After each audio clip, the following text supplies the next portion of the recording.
नमस्कार प्रेक्षकांनो. लग्नानंतर होईलच प्रेम या मालिकेच्या येणाऱ्या भागामध्ये जबरदस्त असा ट्विस्ट येणार आहे.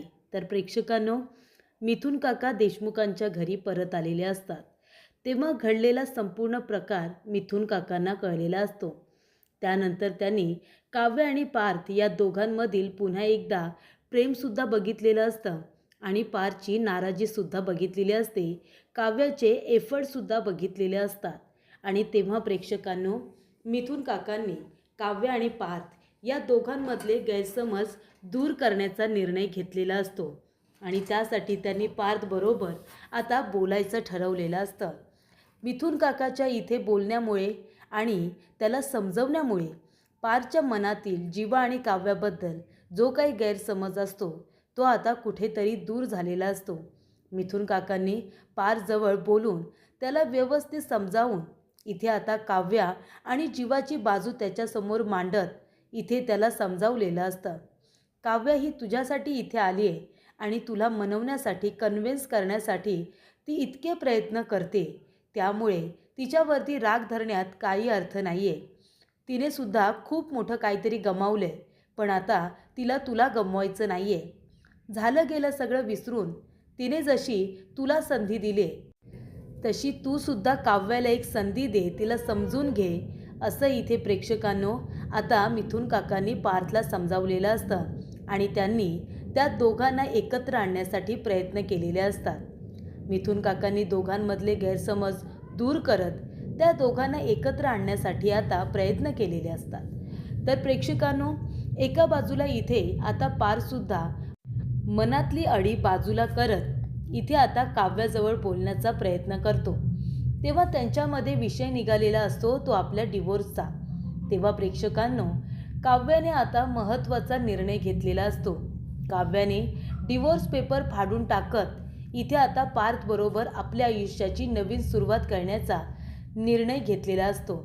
तेव्हा इथे डिवोर्स पेपर फाडल्यानंतर पार्थचा काव्यावरती पूर्ण विश्वास बसलेला असतो की काव्या इथे आता संपूर्णपणे आपल्या मनाची तयारी करून कोरी पाटी होऊन ती माझ्याकडे परत आली आणि आता तिला मला गमवायचं नाही आहे.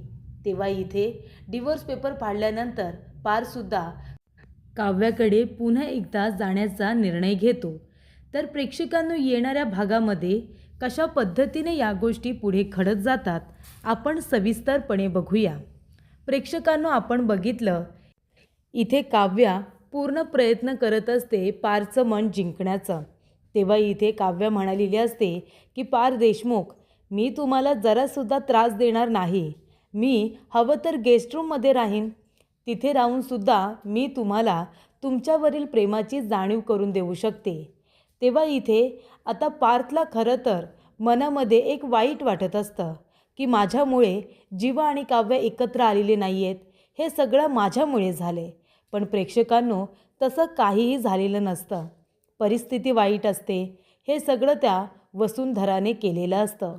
पण प्रेक्षकांनो, नंदिनी आणि पार्थ दोघेजणं सेन्सिटिव्ह असल्यामुळे इथे दोघेजणं काव्य आणि जीवा हे दोघेजणं एकत्र न आल्यामुळे त्यांना असं वाटत असतं त्याला कारणीभूत आम्ही आहोत आणि म्हणून त्यांच्यासाठी या गोष्टी कठीण होऊन बसलेल्या असतात. पण त्यांना आता जीवा आणि काव्या हेच आता जाणीव करून देत असतात की तुमची काही चूक नाही आहे, तुम्ही काही केलेलं नाही, उलट तुम्ही दोघांनी आमच्या आयुष्यामध्ये येणं हेच खरं तर डेस्टिनी असेल, हेच नियतीच्या मनात असेल आणि तेच घडलं. इतके कठीण प्रसंग आले. पार्थचं लग्न नंदिनीबरोबर ठरल्यापासून इथे त्याच्या आयुष्यामध्ये अजून एका मुलीची एंट्री झाली, ती म्हणजे भास्कर काकांची मुलगी लावण्या. त्याचबरोबर आधीपासूनच त्यांच्या घरामध्ये एक मुलगी होती, ती म्हणजे रम्या. या दोघींनासुद्धा पार्थबरोबर लग्न करायचंच होतं ना, पण तरीसुद्धा पार्थ त्यांच्याकडे मुळीच गेला नाही.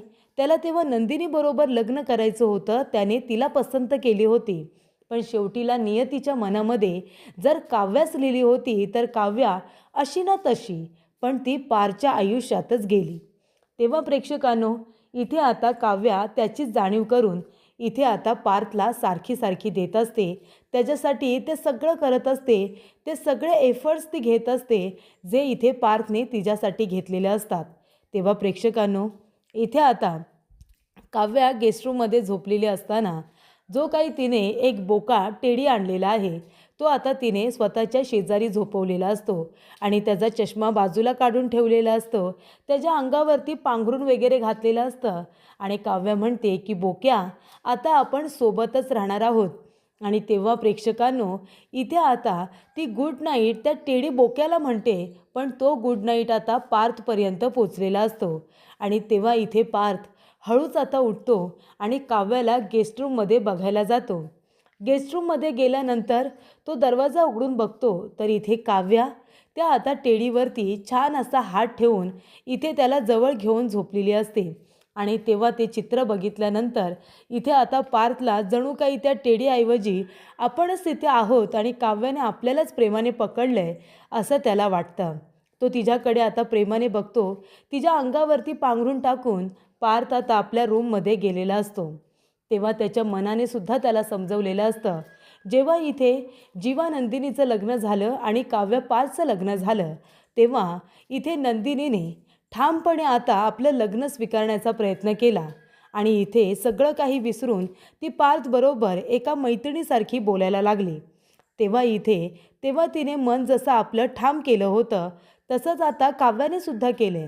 काव्य आणि जीवामध्ये तेव्हा ऑकवर्डनेस होती म्हणून ती त्याला आहोजाओ करत होती, पण आता ती त्याला ए जीवा असं म्हणते कारण तिने आपलं नातं स्वीकारले की आता हा माझा फक्त एक मित्र आणि माझा दीर आहे, माझ्या नवऱ्याचा भाव. अजून त्यांच्यामध्ये दुसरं कुठलंही नातं उरलेलंच नाही आहे. ते कधीच संपलं आहे. ते तेव्हाच संपलं आहे जेव्हा इथे जीवाने त्याच्या इथे हृदयावरती असलेलं काव्याचं नाव हे जाळून टाकलेलं असतं. तेव्हा प्रेक्षकांनो, तेव्हाच तिथे काव्याने ठरवलं होतं की हा जीवा आता माझा जीवा राहिलेलाच नाही आहे, त्यामुळे आता मूव्ह ऑन करण्याची वेळ आली आहे. आणि तिने तेव्हाच ठरवले होतं की आता मी मागे वळून बघणारच नाही आहे. आणि म्हणूनच प्रेक्षकांनो, त्याची जाणीव कुठेतरी आता पार्थला झालेली असते की काव्या फक्त माझी आहे आणि माझ्यासाठी ती हे सगळं करते. इथे आता पार्थसाठी सिलेमन कॉफी बनवणं, ब्रेकफास्टमध्ये त्याच्या आवडीचा ब्रेकफास्ट बनवणं, लंचमध्ये त्याला काय आवडतं ते बनवणं, अशा बऱ्याचशा गोष्टी प्रेक्षकांनो आता काव्या पार्थसाठी करत असते. त्याच्यासाठी रेड वेल्वेट पेस्ट्रीसुद्धा ऑर्डर करत असते, त्याला देत असते, स्वतःही खात असते. तो इथे फ्रेश व्हायला गेल्यानंतर ऑफिसचे कपडे ती स्वतःहून बाजूला काढून ठेवत असते. या सगळ्या गोष्टी एक चांगली बायको कशी असावी तशी आता काव्या वागत असते. त्यानंतर प्रेक्षकांनो, इथे आता पार्थला हे सगळं कळत असतं, पण अजूनही त्याला काही वळत नाही आहे. आणि तेव्हाच प्रेक्षकांनो मिथून काका आलेले असतात. मिथून काका आल्यानंतर त्यांना आता सगळं काही कळलेलं असतं. मानिनी काकूंनी सांगितलेलं असतं की जीवा नंदिनीला इथे कन्व्हिन्स करण्यासाठी देशमुखांच्या घरी गेला आहे. तिच्यासाठी तो आता बाहेर एक रिक्षा घेऊन तिथे राहतोय कारण नंदिनीच्या वडिलांनी त्याला घरातून बाहेर काढलं, पण नंदिनी ही त्याची काळजी घेते. जीवाने ठरवलं आहे 21 दिवसांचं माझं हे जणू काही व्रत आहे.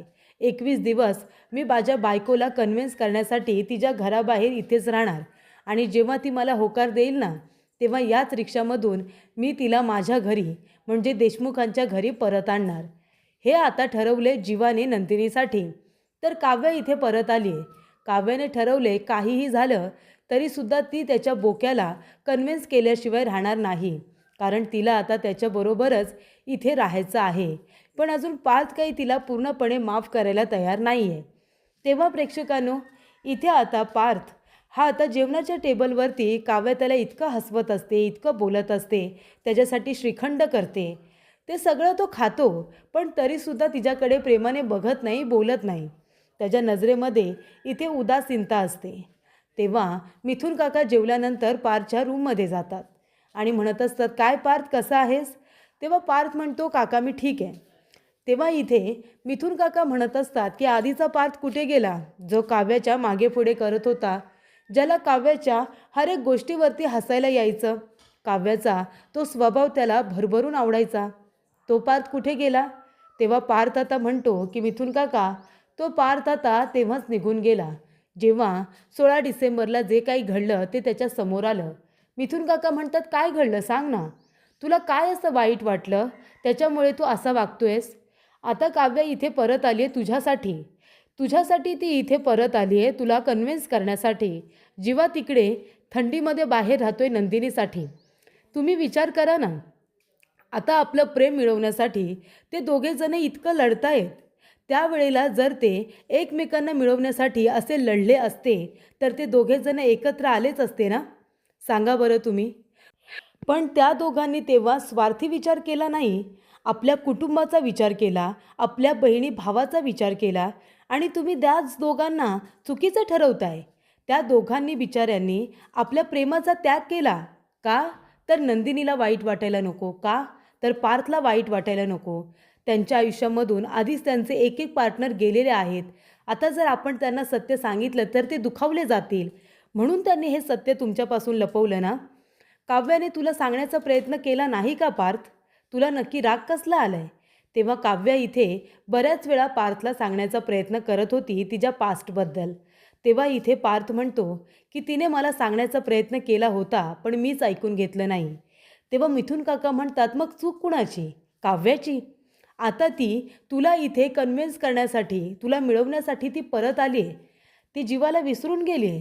तुझा विश्वास बसत नाही का या गोष्टीवरती? जीवा तिकडे नंदिनीसाठी लढतोय अख्ख्या जगाशी. तेव्हा प्रेक्षकांनो, इथे आता मिथुन काका म्हणतात की त्यावेळेला त्यांना जर एकत्र यायचंच होतं तर ते अशा पद्धतीने लढून आले असते. ते दोघेजणं तुम्हाला सांगू शकले असते की त्यांचं एकमेकांवरती प्रेम आहे. पण त्यावेळेला त्यांनी तसा विचार नाही केला. त्यावेळेला त्यांनी तेव्हासुद्धा तुमचाच विचार केला आणि आता इथे तुमचाच विचार करतायत. मग तुम्ही दोघेजणं त्यांना कसली शिक्षा देताय? तू आणि नंदिनी, तुम्ही दोघेजणं आता त्यांना का समजून घेत नाही? ही गोष्ट त्यांनी तुमच्यापासून लपवली म्हणून? अरे पण जर तुम्ही दोघांनीच एकत्र येणं होतं तेव्हासुद्धा आणि आता होता. जर जी गोष्ट आयुष्यामध्ये घडून गेली आणि ती आता उरलेलीच नाही आहे, ती गोष्ट तुम्हाला सांगून ते लोक काय करणार होते? सांग ना. तेव्हा इथे मिथुन काका म्हणतात, पार्थ अरे राग रुसवा सोड. इथे आता जीवा तिकडे नंदिनीच्या प्रेमात इतका अखंड बुडालाय की त्याला दुसरं कसलंही भान उरलेलं नाही आहे. काव्य तुझ्या प्रेमामध्ये इतकी आंधळी झाली की तिच्या आता मेन्सच्या एक्झाम सुरू होणार आहेत त्याची तिला आठवण नाही आहे. जी मुलगी कुणाचं काही ऐकून घ्यायची नाही, ज्या मुलीने जीवाला सांगितलं जोपर्यंत तू स्वतःच्या पायावरती खंबीरपणे उभं राहत नाही तोपर्यंत मी तुझ्याशी लग्न नाही करणार, ही गोष्ट मी घरामध्ये कुणाला सांगणार नाही. ती व्यक्ती इतकी क्लिअर होती, ती एवढी फोकस होती, त्या मुलीला आता दुसरं काही दिसत नाही आहे तुझ्याशिवाय. अरे म्हणजे विचार कर ना, काव्या आधीची काव्या राहिलेलीच नाही आहे. ती काव्य आता पूर्णपणे बदलून गेली आहे फक्त तुझ्या प्रेमासाठी.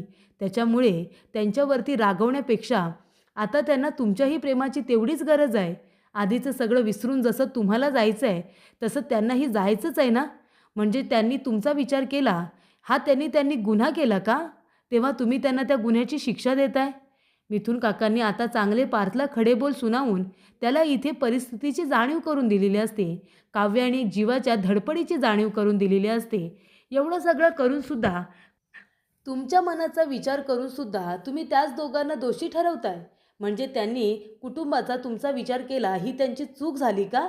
म्हणजे त्यांनी स्वार्थी विचार केला असता तर ते चांगले ठरले असते तुमच्या नजरेत. तेव्हा प्रेक्षकांनो, इथे आता पार्थला समजावून सांगितल्यानंतर इथे आता मिथुन काका म्हणतात की पार्थ अरे तू असा नाही आहेस आणि तुला माहिती आहे की काव्य तुझ्यावरती प्रेम करते, आता तिला तुझ्याबरोबर राहायचं आहे. त्याच्यामुळे गोष्टी अजून कॉम्प्लिकेटेड करण्यापेक्षा जे काही सुरळीत चालू होतं आहे ते होऊ दे. स्वतःला थांबू नकोस. तुझ्या नजरेत काव्याबद्दलचं प्रेम दिसतं ते तिलासुद्धा आता दिसू दे. तेव्हा प्रेक्षकांनो, मिथुन काका गेल्यानंतर इथे आता पार्थ विचार करायला लागतो. तेव्हा त्याला कळतं आम्ही काय गमावलं आहे. खरं गमावलं आहे ते जीवा आणि काव्याने गमावलं आहे. पण तरीसुद्धा ते आता आमच्यासाठी परत आलेत. मग आम्ही इतके नखरे आता काय करतोय? मिथुन काका म्हणतात, पार्थ तुला नेमकं हवं आहे काय? तुला तुझ्या आयुष्यामध्ये काव्य नको आहे का? मग आधी तिच्यावरती एवढं प्रेम का केलंस की तिला जीवाला विसरायला लावलंस आणि आता ती सगळं काही विसरून तुझ्याकडे परत आली आहे तर तू तिला तुझ्या आयुष्यातून जायला सांगतोयस? नक्की तुला हवं आहे तरी काय? तेव्हा त्याला दिसतं की काव्य तर त्याला त्याच्या आयुष्यामध्ये आधीपासूनच हवी होती. मग तो असा का वागतोय? तेव्हा प्रेक्षकांनो, इथे आता काव्या पार्थच्या रूममध्ये आलेली असते. तेव्हा ती म्हणत असते, काय झालं देशमुख, कसला विचार करताय? तेव्हा पार्थ म्हणत असतो, तुम्ही हे सगळं का करताय? आधी तर तुम्हाला डिवोर्स हवा होता ना माझ्याकडून. आता 3 महिन्यानंतर आपल्याला एकमेकांपासून वेगळंच व्हायचं आहे. मग हे सगळे प्रयत्न कशासाठी तुम्ही करताय? का तुमचा वेळ, तुमची एनर्जी वाया घालवताय आणि तुम्ही तुमच्या एक्झामकडे दुर्लक्ष करताय? तुम्हाला डिवोर्स हवा होता म्हणून आपण डिवोर्स फाईल केला आहे, हे तुम्ही विसरलायत का? तेव्हा काव्या म्हणते, "अरे हो, बरोबर बोलताय तुम्ही. कुठे गेले ते डिवोर्स पेपर जे मला हवे होते? आपण एक काम करूया, आपण लवकरात लवकर आता डिवोर्स घेऊया, फास्ट ट्रॅकवरती. चालेल तुम्हाला देशमुख?" तेव्हा पार्थ म्हणतो, "मग जर हेच तुम्हाला करायचं आहे, तर हे सगळं नाटक कशासाठी?" ती म्हणते, "कुठे आहेत आपले डिवोर्स पेपर दाखवा ना." तेव्हा तो कपाटामधून डिवोर्स पेपर काढतो आणि काव्याला देतो. काव्या म्हणते, "अच्छा, म्हणजे हे सगळं आता या डिवोर्स पेपरमुळे अडलंय तर. बरोबर ना? आता बघाच मी काय करते." आणि प्रेक्षकांनो, काव्या ते डिवोर्स पेपर टराटरा आता पारच्या समोर फाडून टाकते. म्हणते, "हे घ्या. आता काय करायचं आपण? आपला डिवोर्स नाही झाला तर तुम्हाला आयुष्यभर मला झेलावं लागेल. याचं तुम्हाला वाईट वाटतंय का?" तेव्हा इथे पार्थ म्हणतो, "हे काय केलंत तुम्ही?" काव्या म्हणते, "तेच केले जे आधी करायला हवं होतं तुम्ही. तुम्हाला मी तुमच्या आयुष्यात नको होते? हवे होते ना? मग का तुम्ही डिवोर्स पेपर फाडले नाही? आता बघा, मला तुम्ही माझ्या आयुष्यामध्ये हवे आहात, असं असतं प्रेम.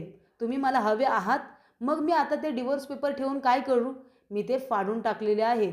आणि अशा रीतीने प्रेक्षकांनो, इथे आता काव्या म्हणते की मला तुमच्याजवळ माझ्या या आयुष्याची, माझ्या प्रेमाची एक नवीन खूप प्युअर अशी सुरुवात करायची आहे आणि त्यामध्ये मला काही नको आहे. म्हणून मी हे डिवोर्स पेपरसुद्धा फाडून टाकले, कारण मला त्यांचीसुद्धा अडचण नको आहे. कळलं तुम्हाला? तेव्हा प्रेक्षकांनो, काव्याने डिवोर्स पेपर फाडत इथे आता पार्थबरोबर आपल्या नवीन आयुष्याची सुरुवात करण्याचा निर्णय घेतलेला असतो. आणि जेव्हा इथे काव्य ते डिवोर्स पेपर फाडून टाकते, तेव्हा खऱ्या अर्थाने इथे पार्थच्या मनामध्ये शांतता मिळते. त्याला वाटतं की काव्या खरोखर माझीच आहे आणि ती माझ्यासाठी इतके प्रयत्न करते. तेव्हा पार्थ इथे सगळं काही विसरून काव्याला मिठी मारतो आणि तिच्या प्रेमाचा मनापासून स्वीकार करतो.